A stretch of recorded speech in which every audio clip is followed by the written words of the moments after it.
Estamos analizando lo que ha sido este 2023, la situación política para América Latina y los procesos electorales que ha vivido nuestra región. Lo estamos haciendo con Jorge Barragán, que me está ayudando a analizar y a comprender la situación política en América Latina. Jorge, hablábamos de Argentina, esta llegada al poder de Javier Milei, y lo cierto es que Argentina vota un outsider, una nueva cara en la política argentina, y lo mismo pasa con Ecuador, en el caso de Ecuador y la llegada al poder de Daniel Noboa, en medio de un escenario político muy marcado por la violencia.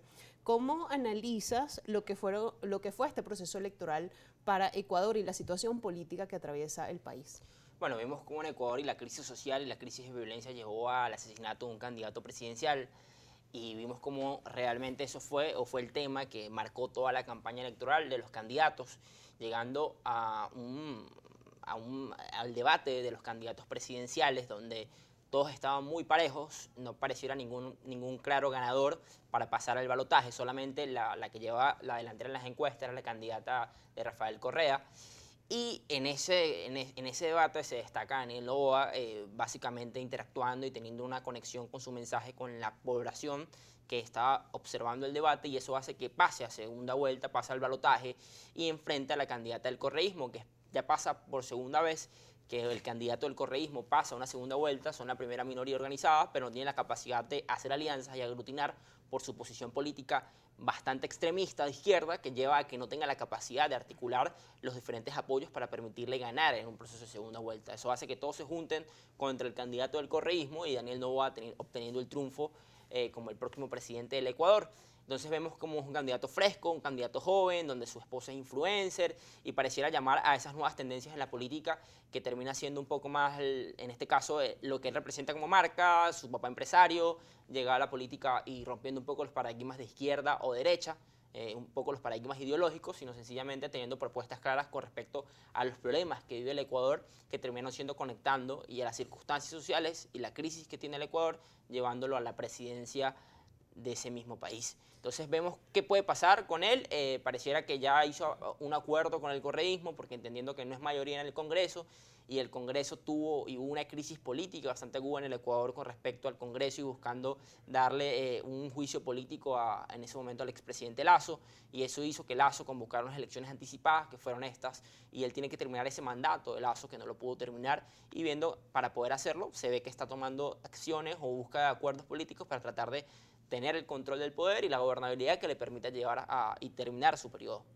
Otros dos procesos que también se llevaron a cabo en este 2023 fueron en Guatemala y en Paraguay. Parece que sin sorpresas, sin demasiadas sorpresas. Y a partir de aquí, a mí también me gustaría hablar del resurgir de nuevos líderes en la región y cómo pareciera que estas grandes corrientes políticas, hablo del peronismo, por ejemplo, o del correísmo, van quedando atrás, y la ciudadanía latinoamericana, los votantes latinoamericanos buscan nuevas figuras. ¿Cómo valoras esto? ¿Cómo los latinoamericanos votaron en este 2023?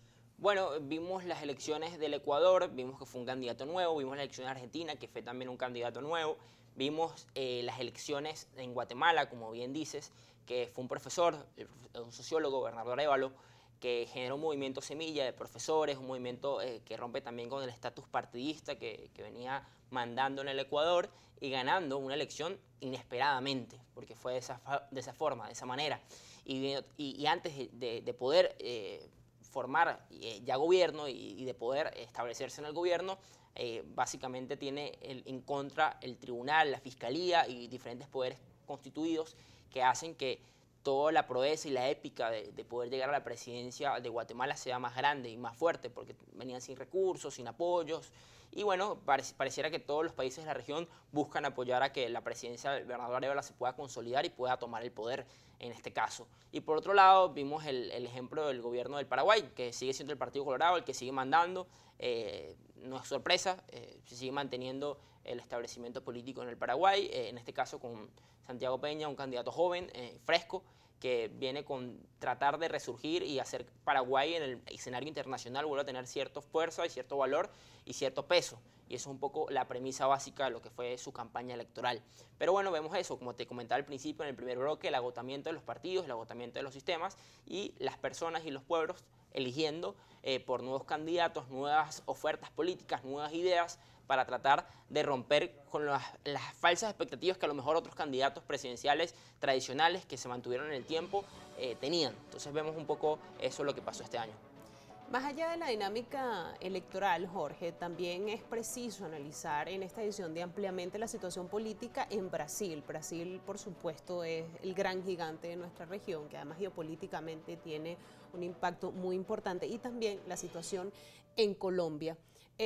Colombia con Gustavo Petro, que ya tiene un año en el poder, que llegó a un proceso, vivió un proceso de elecciones regionales, y por otra parte lo que ha hecho Lula en este 2023 intentando consolidar a Brasil geopolíticamente. ¿Cómo analizar los procesos que han tenido estos dos actores? Bueno, lo de Lula, esperado en su momento, viene con la épica de haber estado preso en el gobierno de Jair Bolsonaro por el caso, en este caso, del momento del tema de Odebrecht y todo el tema de Lavallato.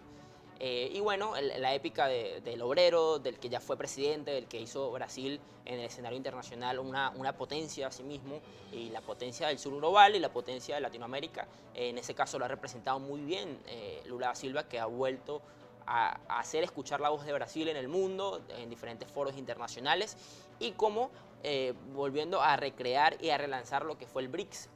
Con ello también crearon un banco que lo maneja y la que preside es Dilma Rousseff, que fue su anterior delegada después que él dejó el poder anteriormente.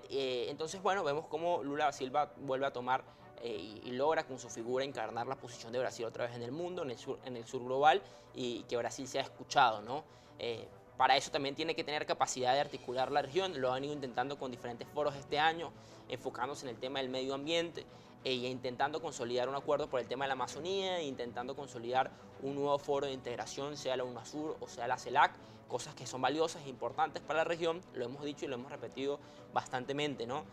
La región necesita que, más allá de las ideologías y más allá del péndulo de diferentes procesos electorales de izquierda a derecha, se consolide una verdadera integración en políticas públicas que terminen llevando resultados hacia las sociedades, donde existe una movilidad regional que hoy no existe.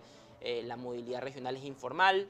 Entonces vemos las crisis económicas y las crisis sociales llevan a que las personas del continente viajen hacia el norte y no básicamente buscar apoyos dentro de la misma región, que tenemos la capacidad de hacerlo. Hasta Brasil tiene la Unión Africana y logró un sitial en el G20, siendo el presidente de la Unión Africana, teniendo un puesto allí.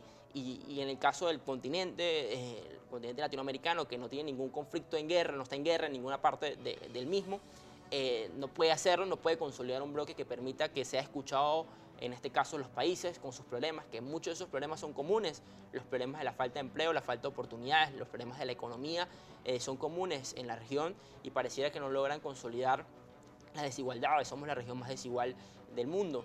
Entonces no puede ser que no logren consolidar un bloque homogéneo, y en este caso es como la gran deuda que tiene Lula da Silva con su liderazgo y con su capacidad y legitimidad en el concierto internacional y en el sistema internacional de poder hacerlo.